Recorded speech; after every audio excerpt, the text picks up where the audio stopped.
everyone. Myself Jagdish Bakar, Mechanical Engineering Department, Dr. Subhash Technical Campus, Junagadh. Diploma mechanical 6 સેમેસ્ટરની અંદર tooling subject આપણે આજે ચાલુ કરવા જઈ રહ્યા છીએ કે જેની અંદર આજે unit number 3 locating and clamping ડિવાઇસીસનો પાર્ટ નંબર 1 આપણે જોવાના છીએ. મિત્રો, લોકેટિંગ એન્ડ ક્લેમ્પિંગ ડિવાઇસીસ સમજતા પહેલાં થોડું જીગ અને ફિક્સચર વિશે જાણી લેવું જરૂરી છે.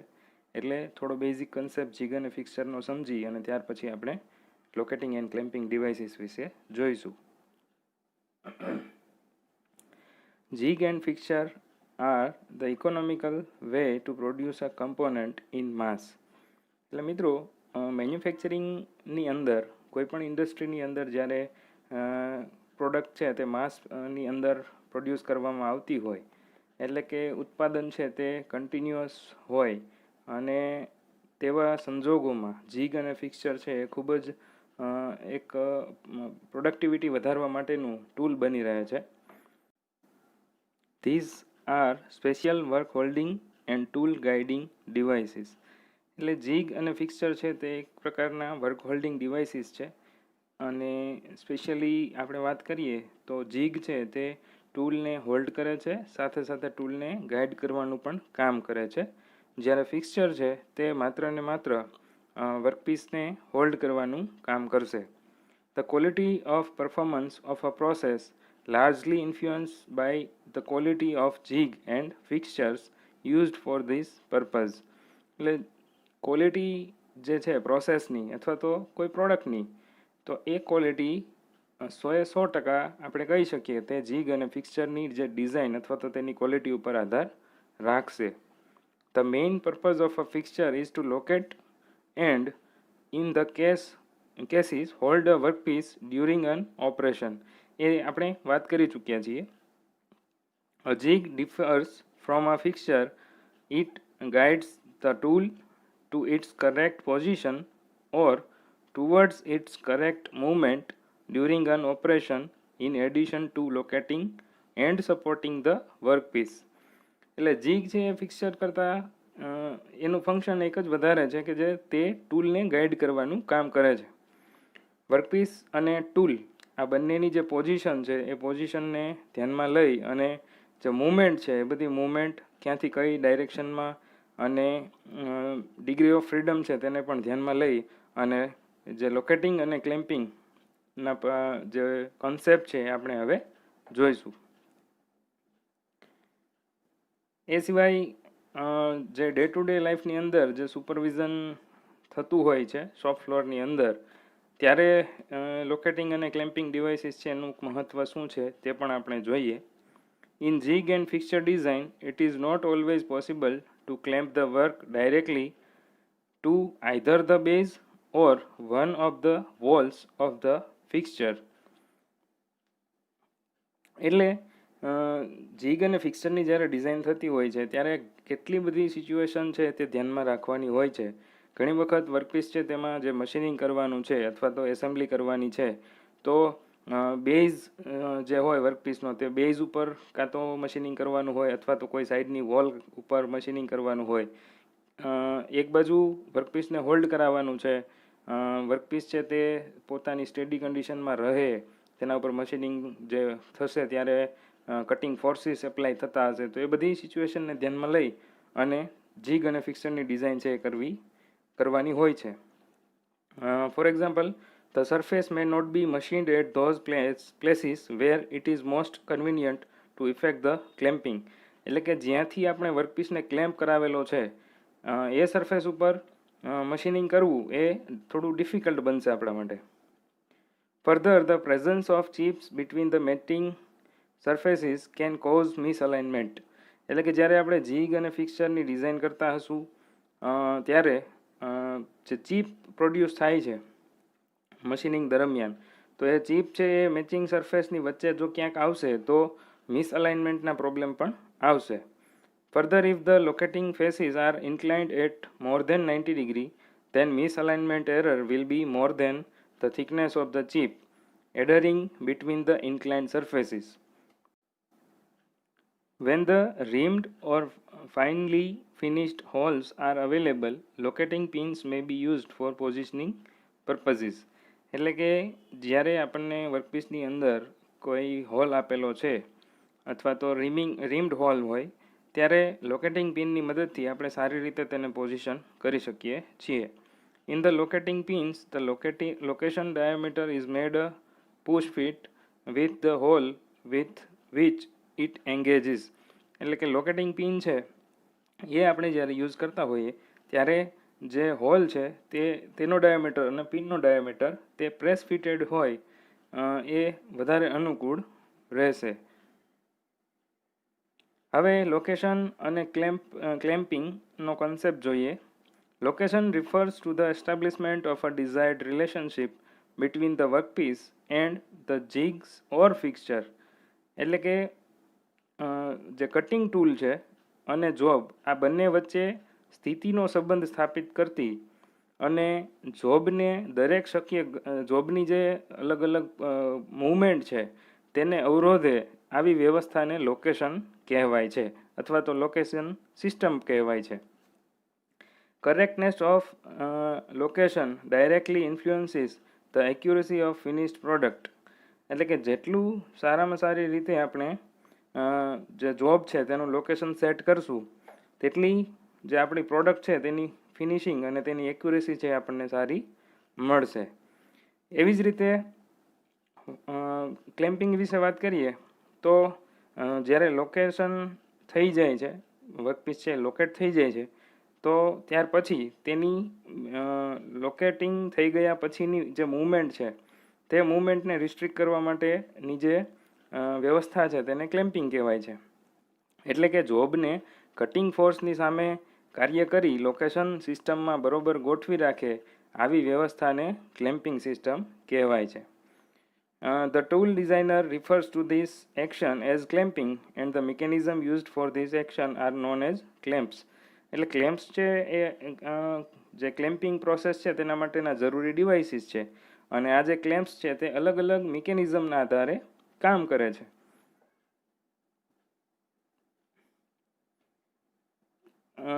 લોકેટિંગ થોડી ટર્મિનોલોજી છે એ જોઈએ. લોકેટિંગ શબ્દ અને locator. લોકેટિંગ refers to dimensional and positional relationship between workpiece and tool. જ્યારે લોકેટર છે તો એ એક પ્રકારનું ડિવાઇસ છે. The device to establish the and maintain position of part in a jig or fixture. હવે થોડા બેઝિક પ્રિન્સિપલ્સ છે લોકેટિંગ માટેના તે જોઈએ. Positioning the locator, accuracy and tolerances, fool proofing, duplicating અને મોશન ઇકોનોમી. આ બધા જ જે પ્રિન્સિપલ્સ છે તેને આપણે આગળ સમજવાના છીએ ડિટેલની અંદર. હવે ક્લેમ્પિંગ પ્રિન્સિપલ્સ સમજીએ. Clamp should firmly hold the workpiece without distorting it. એટલે કે ક્લેમ્પ છે તે વર્કપીસને ડેમેજ કર્યા વગર તેને સારી રીતે હોલ્ડ કરી શકવો જોઈએ. Should overcome the maximum possible force exerted on workpiece by using minimum clamping force. એટલે કે જે ફોર્સ એક્ઝર્ટ થશે વર્કપીસ ઉપર મશીનિંગ કરતી વખતે તો એ ઓછો કરે તેવી રીતનો આપણો ક્લેમ્પ છે તે હોવો જોઈએ.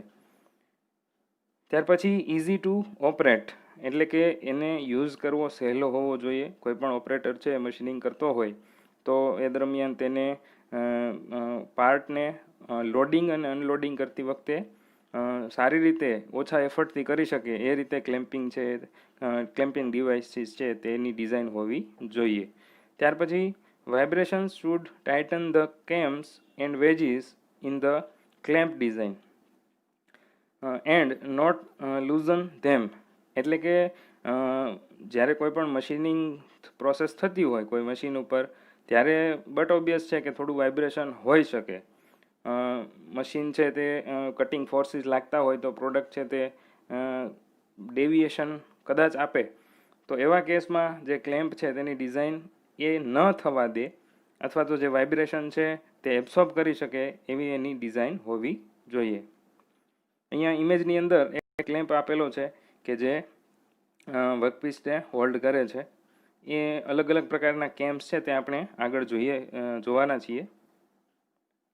હવે લોકેટિંગના જે 5 પ્રિન્સિપલ્સ છે તેને આપણે વારાફરતી જોઈએ. ફર્સ્ટ છે positioning the locators. Locators should contact the workpiece, preferably machine surface, on a solid and stable point. એટલે કે જે લોકેટર છે તેનો જે વર્કપીસ સાથેનો કોન્ટેક્ટ છે એ જનરલી મશીન્ડ સરફેસ જે હોય ત્યાં થાય એ વધારે અનુકૂળ છે. અને આવું ક્યારે થશે? This permits accurate placement of the part in the tool and ensures the repeatability of the jig and fixture. એટલે કે તે સારી રીતે પ્લેસ કરશે વર્કપીસને અને ટૂલને. બંનેની જે મૂવમેન્ટ છે, બંનેનું જે કાર્ય છે તે સારી રીતે કરવામાં એ હેલ્પફુલ થશે. અને જે જીગ અને ફિક્સર છે આમ તો રિપીટેબિલિટી માટે જ આપણે યુઝ કરતા હોઈએ છીએ. માસ પ્રોડક્શન છે તો એકની એક પ્રોડક્ટ કેટલી વખત બનાવવાની થાય, તો એવા કેસમાં છે એ પોઝિશનિંગનો જે પ્રિન્સિપલ્સ છે તે ઘણો યુઝફુલ છે. they should be placed as far as possible. એકબીજાથી બને એટલા દૂર હોવા જોઈએ જે લોકેટર્સ છે તે. This permits the use of fewer locators. એટલે કે બને એટલા ઓછા લોકેટર યુઝ થવા જોઈએ. Ensures complete contact over the locating surface. એટલે કે જે આખી સરફેસ છે એ બને ત્યાં સુધી કવર થવી જોઈએ, કોન્ટેક્ટ સરફેસ. એટલે આ જે પ્રિન્સિપલ છે તેને આપણે ધ્યાનમાં લઈશું તો અલ્ટિમેટલી ઓછા લોકેટર યુઝ કરશું તો કોસ્ટિંગ ઓછું આવશે. ત્યાર પછી જે સરફેસીસ જેટલી ઓછી કોન્ટેક્ટમાં આવશે એટલું તેમાં સરફેસ કોન્ટેક્ટ ઓછો થશે તો ફ્રિક્શન અથવા તો વિયર ટીયર આ બધું ઘટાડી શકાય. ત્યાર પછી સેકન્ડ છે accuracy and tolerance. The workpiece itself determines the overall size of a લોકેટિંગ element. એટલે જે લોકેટિંગ એલિમેન્ટ છે તેની ડિઝાઇન વર્કપીસના આધારે જ થતી હોય છે. એટલે વર્કપીસની જે સાઇઝ હોય એ પ્રમાણે લોકેટર છે તેની ડિઝાઇન થતી હોય છે. Locator must be made two shoot the MMC એટલે કે maximum material condition of the area to be located. The MMC of a feature is the size of feature where it has the maximum amount of material. એટલે કે જ્યારે વર્કપીસની આપણે વાત કરીએ તો locator વર્કપીસના આધારે જ ડિઝાઇન થશે અને જે લોકેટર છે તે મેક્સિમમ મટીરિયલ કન્ડિશનથી બનેલું હોવું જોઈએ કે જેથી આપણે જે વર્કપીસ છે તેને ટાઇટલી હોલ્ડ કરાવી શકીએ. સપોઝ વર્કપીસની અંદર એક હોલ છે અને ત્યાં આપણે લોકેટિંગ પિનનો યુઝ કરવાનો છે, તો એ લોકેટિંગ પિનને આપણે કોઈ વર્કપીસના હોલની અંદર થઈને ઇન્સર્ટ કરાવશું તો એ જે ગેપ છે હોલ અને પિન વચ્ચેનો જેટલો મિનિમમ હશે તેટલું આપણને વધારે ટાઇટનિંગ મળશે અને એ ટાઇટનિંગને આધારે આપણે આપણા વર્કપીસને સારી રીતે હોલ્ડ કરાવી શકશું. With external features like shaft, the MMC is largest size within the limits. With internal features like holes, it is the smallest size within the limits. એટલે એક્સટર્નલ સરફેસીસની વાત કરતા હોઈએ તો તેવા કન્ડિશનમાં મેક્સિમમ મટીરિયલ કન્ડિશન છે તે મિનિમમ થઈ જશે. જ્યારે ઇન્ટરનલ ફીચરની વાત કરતા હોઈએ ત્યારે તે જે મેક્સિમમ મટીરિયલ કન્ડિશનની આપણે આગળ વાત કરી ગયા એ પ્રમાણે લોકેટરની ડિઝાઇન છે એ થવી જોઈએ. થર્ડ છે ફૂલ પ્રૂફિંગ. ફૂલ પ્રૂફિંગનો કન્સેપ્ટ છે તે ઇમેજની અંદર આપણે જોઈ શકીએ છીએ કે બે વર્કપીસ આપેલા છે અને બંને વર્કપીસ માટે ફૂલ પ્રૂફિંગ પિન યુઝ કરેલી છે. જનરલી ફૂલ પ્રૂફિંગ છે તે એક એવી સિસ્ટમ છે કે જેનાથી કોઈ પણ મશીન ઓપરેટર અથવા તો કોઈ વર્કર એ કદાચ સ્કિલ્ડ નહીં હોય અથવા તો ટ્રેનિંગ તેને મળેલી કદાચ ન હોય છતાં પણ તે વર્કપીસને જોઈ અને નક્કી કરી શકે કે ફૂલ પ્રૂફિંગ થાય છે કે નહીં, અથવા તો જે લોકેટર છે અથવા તો જે અલગ અલગ પ્રકારની જીગ અને ફિક્સચરની અંદર જે વર્કપીસને પોઝિશન કરવાનો છે તો એ પોતે ડિસિઝન લઈ શકશે કે સાચું છે કે ખોટું. ફર્સ્ટ જે પ્રોડક્ટ છે એની અંદર આપણે જોઈ શકીએ કે એક રેક્ટેંગલમાંથી એક કોર્નરને કટ કરેલો છે એ રીતનો વર્કપીસ છે. તો ફૂલ પ્રૂફિંગ પિનને એ જ જગ્યાએ રાખવામાં આવે છે કે જ્યાં વર્કપીસ છે તે કપાયેલો છે. એટલે જ્યારે ઓપરેટર છે એ જીગ અથવા તો ફિક્સચરની અંદર આ પ્રોડક્ટને અનલોડ કરશે તો લોડ કરશે ત્યારે તેને ખ્યાલ આવી જશે કે આ જે ફૂલ પ્રૂફિંગ પિન છે તે સાચી જગ્યાએ બેસે છે કે નહીં. જો ત્યાં હોલ છે તેની ઉપર વર્કપીસ આવી જતું હોય તો એ સમજી જશે કે પોઝિશન ખોટી છે. ત્યાર પછી જે નીચેની પ્રોડક્ટ છે એની અંદર પણ આપણે જોઈ શકીએ છીએ કે ત્યાં નાના મોટા 2 હોલ છે. હોલની સાઇઝ પ્રમાણે લોકેટિંગ પિન હશે અથવા તો લોકેટિંગ કોઈ પણ ડિવાઇસ હશે. જો એ ત્યાં બંધ બેસતું ફિટ થાય તો ઓપરેટરને ખ્યાલ આવશે કે તે સાચી રીતે બેઠું છે. નહીંતર તે સમજી જશે કે લોડિંગ કરવામાં કંઈક ભૂલ થઈ છે, પોઝિશન છે ચેન્જ થઈ ગઈ છે. એટલે આ સિમ્પલ પોઝિશનિંગ માટેનો ફૂલ પ્રૂફિંગનો કન્સેપ્ટ છે. ત્યાર પછી 4th પ્રિન્સિપલ છે duplicate locators. Duplicate locator should be avoided. એટલે કે જે લોકેટર છે તે જરૂર વગર આપણે જો યુઝ કરીએ, એટલે કે એક જ લોકેટરથી જો ચાલી શકે એમ હોય અને આપણે 2 લોકેટરનો યુઝ કરીએ છીએ તો એને આપણે ડુપ્લિકેટિંગ કહી શકીએ. Flat surfaces can be redundantly located. The part should be located only one, not both side of a surfaces. એટલે કે ફિગર એની અંદર આપણે જોઈએ તો ત્યાં ફ્લેટ સરફેસીસ આપણને દેખાય છે. હવે ત્યાં 5 લોકેટર યુઝ કરેલા છે. એટલે ડુપ્લિકેટિંગ લોકેટર્સ પ્રિન્સિપલ આપણને એવું કહેવા માગે છે કે જે ફ્લેટ સરફેસીસ આપેલી છે, પ્રોડક્ટ જે આપેલી છે ફિગર એની અંદર, ત્યાં ઉપરની જે 2 લોકેટર પિન છે તે હશે તો ચાલશે, નીચે રાખવાની જરૂર નથી. કેમ કે ત્યાં ક્લેમ્પિંગ ડિવાઇસીસ પણ આવશે અથવા તો ત્યાં જે કંઈ પણ ઓપરેશન કરવાનું છે તે ઓપરેશનને લીધે કટિંગ ફોર્સ આવવાનો છે. એટલે તેની ડિગ્રી ઓફ ફ્રીડમ છે ઓટોમેટિક રિસ્ટ્રિક્ટ થવાની છે જ. તો અહીંયા આ ડુપ્લિકેટિંગ લોકેટિંગ છે અવોઇડ કરવું જોઈએ. ત્યાર પછી બીજું છે both the hub and the flange locating the same parallel surfaces. Figure બીની અંદર એ સમજી શકાય કે અહીંયા બંને બાજુ લોકેટિંગ આપવાની જરૂર નથી. થર્ડ છે difficulty with combining hole and surface location. Figure સીની અંદર આપણે જોઈએ તો જે પ્રોડક્ટ છે અથવા તો કોઈ પાર્ટ છે તેની અંદર ઓલરેડી 2 લોકેટિંગ પિન આપેલી છે. તો એવા કેસમાં એની પેરીફરી ઉપર ફરીથી લોકેટિંગ પિન આપવાની કંઈ જરૂર નથી. એટલે કાં તો આપણે લોકેશન છે તે બહાર આપીએ, કાં તો જે હોલ છે ત્યાં આપીએ. બેમાંથી એક આપશું તો પણ ચાલશે, બધી જગ્યાએ આપવાની જરૂર નથી. એટલે આ થયું ડુપ્લિકેટિંગ લોકેટર્સ. ત્યાર પછી 5th છે મોશન ઇકોનોમી. મોશન ઇકોનોમી એટલે મિત્રો આમ તો કોઈ પણ વર્કપીસ છે તેને લોડિંગ અને અનલોડિંગ કરવું, તે જે મૂવમેન્ટ છે તેને મોશન ઇકોનોમી કહી શકાય. આમ તો મોશનની અંદર કોઈ પણ વર્કર કોઈ મશીનની આજુબાજુમાં કામ કરે છે તો તેની બધી જ મૂવમેન્ટને આમ તો મોશન ઇકોનોમીમાં લઈ શકાય. પણ અહીંયા આપણે જીગ અને ફિક્સચરની વાત કરીએ છીએ તો મેજરલી લોડિંગ અને અનલોડિંગ ઓફ વર્કપીસ આટલી વસ્તુ ધ્યાનમાં લેવી પડશે. તો એ બંને તેટલું ઇઝી હોવું જોઈએ, ક્વિક હોવું જોઈએ અને જે ઇકોનોમિક લોડિંગ ઓફ વર્કપીસ છે એ મળવું જોઈએ. હવે ડિગ્રી ઓફ ફ્રીડમનો કોન્સેપ્ટ સમજીએ. આમ તો આગળ થોડું ડિસ્કશન થઈ ગયું છે ડિગ્રી ઓફ ફ્રીડમ વિશે, છતાં ડિટેલમાં સમજીએ. સ્પેસની અંદર 12 ડિગ્રી ઓફ ફ્રીડમ હોય છે. કોઈ પણ ઓબ્જેક્ટને હવાની અંદર જો રાખવામાં આવે તો તે 6 બાજુ અથવા તો 6 ડાયરેક્શનમાં મૂવમેન્ટ કરી શકે છે.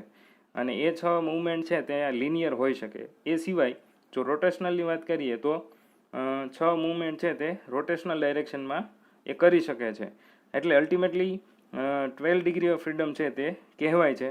એમાં જે 4 છે તે એક્સિસની ડાયરેક્શનમાં, કે જેની અંદર 2 છે એ ટ્રાન્સલેશનલ અને 2 છે તે રોટેશનલ હોય છે. સપોઝ આપણે XYZ એવી રીતે 3 એક્સિસ લઈએ તો એ ત્રણેય એક્સિસમાં પોઝિટિવ અને નેગેટિવ ડાયરેક્શન હોય છે. એટલે એમ થઈને કુલ 6 આપણને ટ્રાન્સલેશનલ મોશન મળે છે. એવી રીતે એ ત્રણે એક્સિસની ક્લોકવાઇઝ અને એન્ટી ક્લોકવાઇઝ ડાયરેક્શનની જે મૂવમેન્ટ છે એને આપણે ધ્યાનમાં લઈએ તો કુલ 6 રોટેશનલ મૂવમેન્ટ આપણને મળે છે. એટલે ટોટલ 12 ડિગ્રી ઓફ ફ્રીડમ છે આપણે ઇમેજની અંદર પણ જોઈ શકીએ છીએ. ફર્સ્ટ છે એ અપવર્ડ અને ડાઉનવર્ડ ડાયરેક્શન, સેકન્ડ છે એ આગળ અને પાછળની ડાયરેક્શન, થર્ડ છે તે સાઈડની એટલે કે લેફ્ટ સાઈડ અને રાઈટ સાઈડની મૂવમેન્ટ, ફોર્થ છે તે વર્ટિકલ એક્સિસને રોટેશનલ છે એટલે કે જે વાય એક્સિસ આપણે કહીએ તેની ક્લોકવાઇઝ અને એન્ટી ક્લોકવાઇઝ ડાયરેક્શનમાં, ત્યાર પછી ઝેડ એક્સિસ માટે અને ત્યાર પછી એક્સ એક્સિસ માટે. એવી રીતે કુલ 12 ડિગ્રી ઓફ ફ્રીડમ છે આપણને મળે છે. હવે જ્યારે આપણે લોકેટિંગ અને ક્લેમ્પિંગ પ્રિન્સિપલ્સ થોડા સમજી ચૂક્યા છીએ તો આ જે ડિગ્રી ઓફ ફ્રીડમ છે એ ડિગ્રી ઓફ ફ્રીડમ કોઈપણ પ્રોડક્ટનું જ્યારે આપણે મશીનિંગ કરીએ છીએ તો એ મશીનિંગ કરતાં પહેલાં જે તે પાર્ટને આપણે ફિક્સ કરવો પડે છે મશીનિંગ ટેબલ ઉપર. તો એ મશીનિંગ ટેબલ ઉપર જ્યારે ફિક્સ કરશું અથવા તો જીગ અને ફિક્સરની અંદર જ્યારે ફિક્સ કરશું ત્યારે તેની બધી જ ડિગ્રી ઓફ ફ્રીડમને આપણે રિસ્ટ્રિક્ટ કરવાની હોય છે એટલે કે વર્કપીસને સ્થિર કરવાનું હોય છે. તો તેના માટેની જે મૂવમેન્ટ છે તેને આપણે સ્ટેબલાઇઝ કરવા માટેનો એક 3 to 1 પ્રિન્સિપલ છે અથવા તો જેને 6 પિન મેથડ પણ કહેવાય છે કે જેનાથી આપણે કોઈપણ વર્કપીસને ફિક્સ કરી શકશું.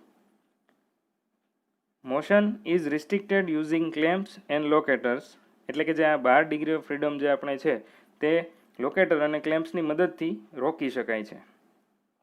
અ 3 pin base can restrict 5 motion એટલે કે કોઈ એક સરફેસ ઉપર જ્યારે 3 પિન મૂકવામાં આવે છે તો એ 5 મોશનને રોકે છે.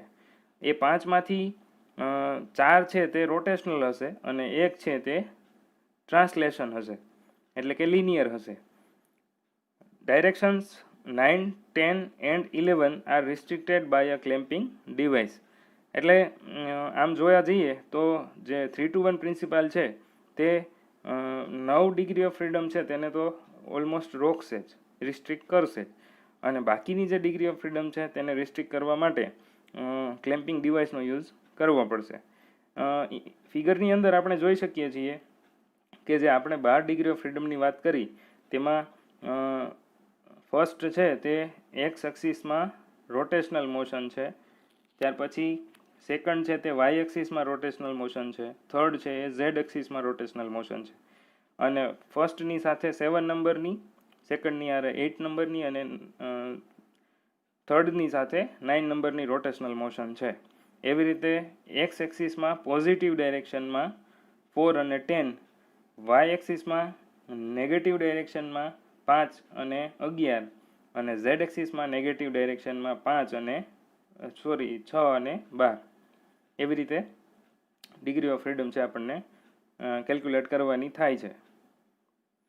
હવે આ જે 3 to 1 પ્રિન્સિપાલ છે તેમાં 3, 2 અને 1 આ ડિઝિટ છે તે પિન ઇન્ડિકેટ કરે છે એટલે કે અલગ અલગ પ્લેન ઉપર અલગ અલગ સરફેસ ઉપર જ્યારે આપણે અલગ અલગ પિન છે મૂકશું ત્યારે આપણી જે ડિગ્રી ઓફ ફ્રીડમ છે તે રિસ્ટ્રિક્ટ થઈ જશે બધી જ. જીગ અને ફિક્સચરની અંદર જે અલગ અલગ લોકેટિંગ ડિવાઇસીસ યુઝ કરવામાં આવે છે તેમાં locating buttons, adjustable locators, locating pins, conical locators, diamond and pin locators અને પ્રોફાઇલ લોકેટર્સ. આમ અલગ અલગ પ્રકારના ઘણા બધા લોકેટર્સ છે તે યુઝ થાય છે અને આ બધા જ લોકેટર વિશે આપણે નેક્સ્ટ લેક્ચરની અંદર વાત કરવાના છીએ. ઓકે મિત્રો, થેન્ક યુ.